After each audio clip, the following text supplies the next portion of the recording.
안녕하세요. 환영합니다. 유학 essay coach입니다. Hello and welcome to my channel.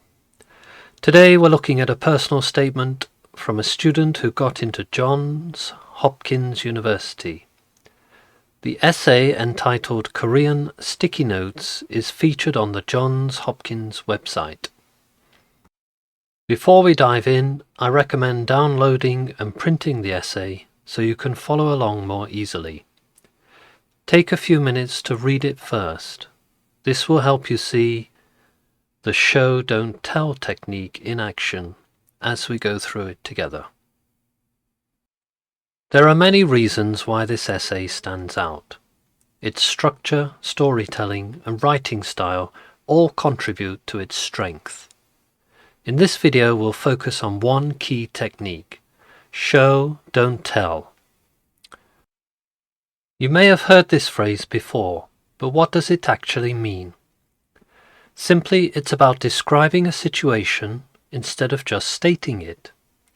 Instead of writing, "I was nervous," you describe it, "My hands were shaking and my heart was racing." In this video, I'll highlight 8 key sentences in the essay and explain why they work. By the end of the video, you'll understand how to make your own writing more vivid and engaging. Let's get started. Let's start with how the author shows her dedication to learning Korean without ever saying, "I worked hard to learn Korean." Number 1. A myriad of sticky notes adorn our bedroom door, each bearing a telling Korean word.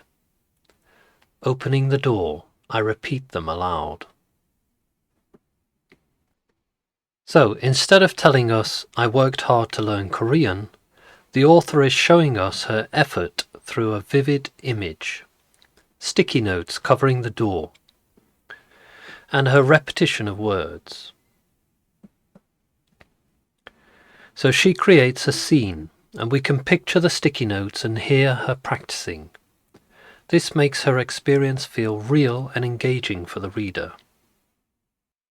Now, let's see how the author shows her responsibility and maturity, without ever saying, "I was responsible." Number 2. My mom once joked, "Nancy, sometimes I feel like you're the adult and I'm the child." Instead of telling us, "I had to be mature for my family," the author is showing us her responsibility through her mother's words, making it feel more natural and authentic. She lets her mom's words reveal the fact. This feels more real and believable. Dialogue is a powerful way to show, not tell. It allows others to highlight your character for you. Now, let's see how the author shows her sense of responsibility and financial awareness, without ever saying, "I was careful with money." The number 3. Chocolate pepero, no. Unveiling my prized stack of carefully collected coupons at the register, I eagerly watch the price go down with each swipe. Instead of telling us, "I was responsible with money," the author is showing us her frugality through action, rejecting the pepero, collecting coupons, and watching the price drop.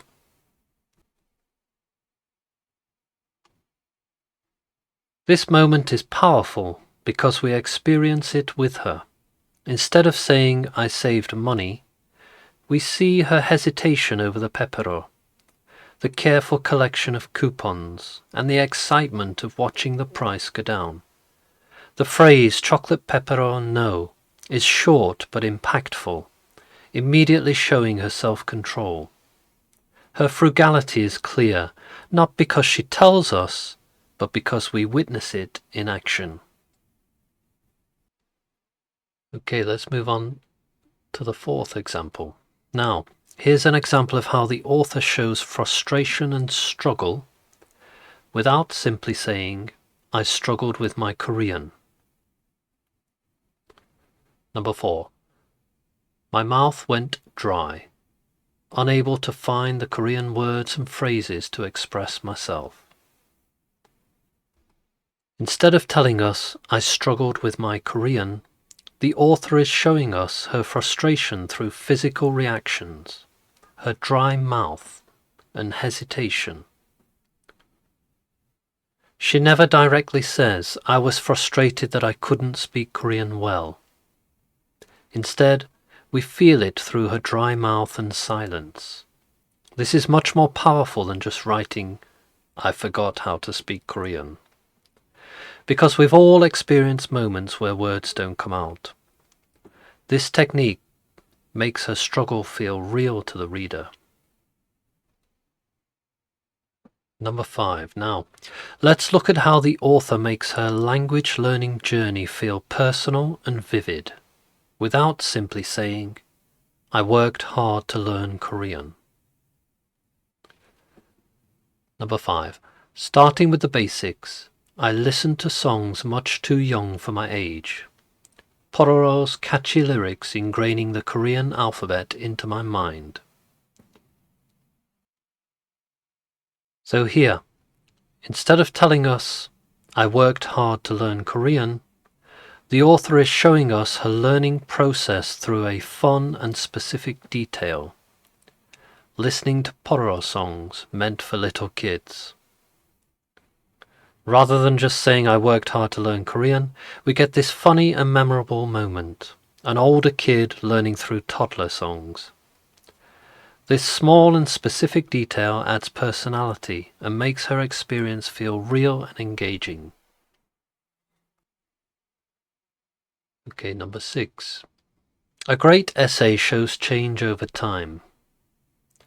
The author starts as a budget-conscious kid, but by the end she's seeing shopping in a whole new way. Number 6. As we stroll aisle to aisle at H-Mart, I ask my mom to share her childhood stories growing up in Seoul. So, instead of telling us, I started to embrace my heritage, the author is showing us her personal growth by shifting her focus from budgeting to bonding with a mom through shared stories. It's the same grocery store, but now a completely different experience. Earlier in the first paragraph, shopping was about survival, saving money, cutting costs. Now it's about connection. She never directly says, I started to embrace my heritage, but we see it happening through this new perspective. This is a natural and powerful way to show personal growth. Now, number 7. Let's move on. Let's see how the author deepens her connection to her culture without directly stating, I became more interested in my Korean heritage. So number 7.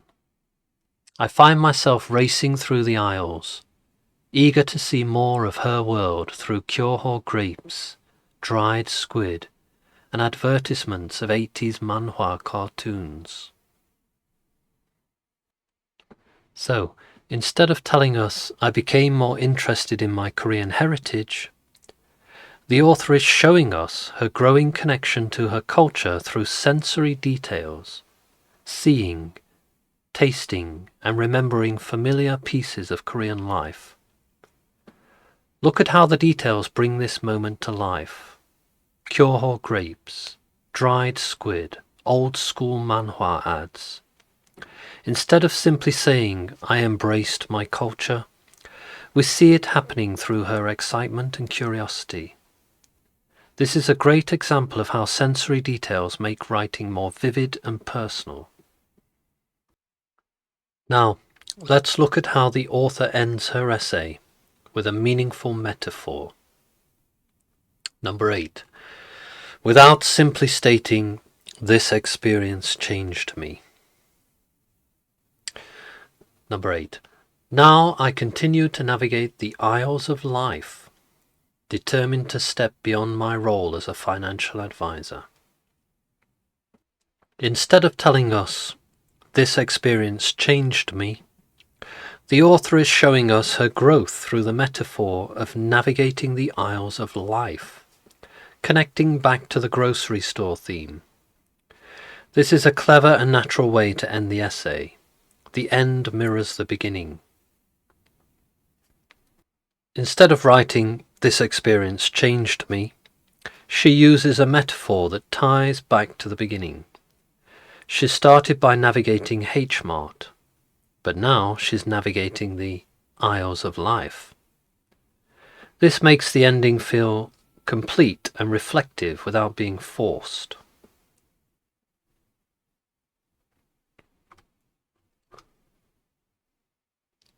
This essay is powerful because it doesn't just tell us what happened.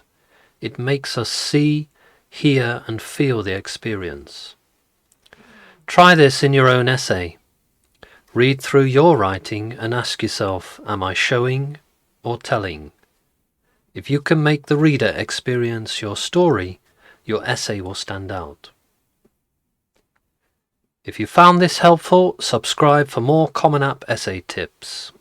Thank you and see you next time.